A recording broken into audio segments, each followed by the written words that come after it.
नमस्कार दोस्तों, आपका बहुत बहुत स्वागत हमारे YouTube चैनल एक्सप्लोर डेस्क में। आज हम जानेंगे हमारे देश भारत के पहले राजा चंद्रगुप्त मौर्य के बारे में। चंद्रगुप्त मौर्य ने मौर्य वंश की स्थापना की। न सिर्फ भारत के सभी राज्यों को जीता, बल्कि इन सभी राज्यों को मिलाकर एक विशाल साम्राज्य खड़ा किया, जिसकी सीमाएं अफगानिस्तान और पर्शिया तक थी। चंद्रगुप्त मौर्य का जन्म 340 BC में मगध के पाटलिपुत्र में हुआ था, जो आज बिहार के पटना नाम से जाना जाता है। चंद्रगुप्त मौर्य की उम्र केवल 20 साल थी जब उन्होंने मौर्य वंश की स्थापना की। पर इन सारे कामों में चंद्रगुप्त मौर्य अकेले नहीं थे। उनके साथ उनके गुरु चाणक्य, जो कि एक महान विद्वान, अर्थशास्त्री, दर्शन शास्त्री और एक ज्ञानी ब्राह्मण थे। एक बार नंदवंश के राजा धनानंद ने चाणक्य के खराब रूप की वजह से उन्हें अपने दरबार से बेइज्जत करके बाहर निकाल दिया था, और तभी से चाणक्य ने धनानंद से बदला लेने की ठान ली।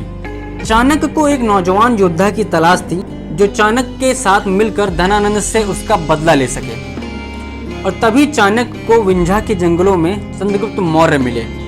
अद्भुत नेतृत्व गुण के साथ पैदा हुए बहादुर चंद्रगुप्त मौर्य का चरित्र बहुत ही लुभावना था, जिसने चाणक्य का ध्यान अपनी तरफ खींचा। अपने मकसद को हासिल करने के लिए चाणक्य ने चंद्रगुप्त मौर्य को शिक्षा दी और उसे बेहतरीन युद्ध कला भी सिखाई।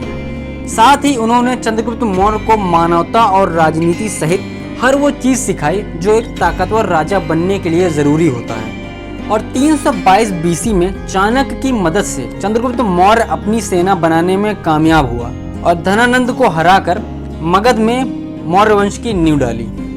उसी दौरान दक्षिण पश्चिम में ग्रीक साम्राज्य का शासन था, जो अलेक्जेंडर की मौत के बाद अभी तक कायम था। चंद्रगुप्त मौर्य ने वहां के लोगों के मन में छुपा ग्रीक साम्राज्य के खिलाफ विरोध देखा, और उन्होंने इस मौके का भरपूर फायदा उठाया और दक्षिण पश्चिम पर आक्रमण कर दिया।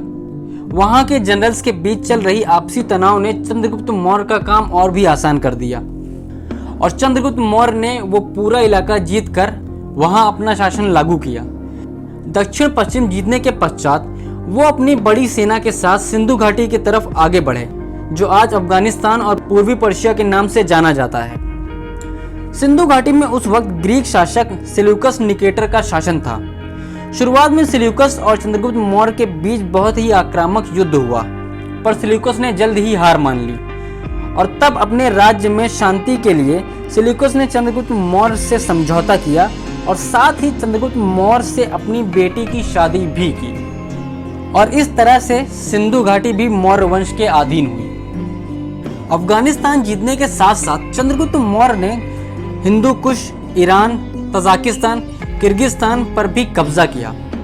अपने राज्य वापस आकर उन्होंने सौराष्ट्र और कठियावाड़ को सहमति से अपने राज्य में मिलाया, और उसी के साथ चंद्रगुप्त मौर्य ने दक्कन पठार और उत्तर भारत पर अपना साम्राज्य बनाया, और साथ ही अवंती, उसके राजधानी उज्जैन और महाराष्ट्र के कोंकण इलाके पर कब्जा किया।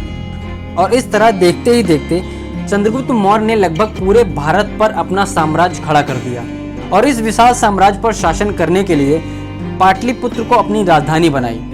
विभिन्न राज्यों में फैले हुए इस महान साम्राज्य के साथ चंद्रगुप्त मौर्य ने सभी भारतीय उपमहाद्वीपों को राजनीतिक एकता दी, जिसकी वजह से भारत में लंबे समय तक शांति और समृद्धि रही। चंद्रगुप्त मौर्य ने इस विशाल साम्राज्य को संभालने के लिए एक मजबूत प्रबंधन बनाया, जिसे कुछ विशेष मंत्री द्वारा संचालित किया जाता था, जो चाणक्य के नेतृत्व में काम करते थे। और इस विशाल साम्राज्य पर शासन करने के लिए इसे कई अलग अलग राज्यों में बांटा गया, जिसे वहां के गवर्नर संचालित करते थे। चंद्रगुप्त मौर्य ने अपने शासन प्रबंध को कई विभाग में बांट दिया, जिसमें सबको अलग कार्य और जिम्मेदारी सौंपी गई। उन विभागों में सरकार की देखरेख, राज्यों का आधारभूत यानी कि इंफ्रास्ट्रक्चर, और व्यापार के लिए रास्ते बनाने का विभाग भी शामिल था। इतिहासकारों के हाथ कुछ ऐसे सबूत भी लगे हैं जिससे ये पता चलता है कि चंद्रगुप्त मौर्य के शासन में सिंचाई के लिए बांध, नहर और कुएं भी बनाए गए, और अन्न को प्रजा और सेना में बांटने के लिए भी अलग विभाग बनाए गए। यहाँ तक चंद्रगुप्त मौर्य के शासन प्रणाली में उन्होंने कई ऐसे केंद्र बनाए जहाँ कई तरह की वस्तुएं भी बनाई जाती थीं, और उनके शासन में खनन का भी काम किया जाता था। चंद्रगुप्त मौर्य के शासन की सबसे बड़ी विशेषता ये है, उनके साम्राज्य में इंसाफ के लिए विशेष प्रबंधन किए गए थे। एक महान राजा होने के तौर पर उन्होंने अपनी शासन प्रणाली को इंसाफ पर आधारित रखा। उनकी अदालत में बड़े जुर्मों पर कठोर सजाएं भी दी जाती थी और इस तरह शांति का साम्राज्य सफलतापूर्वक कायम हुआ।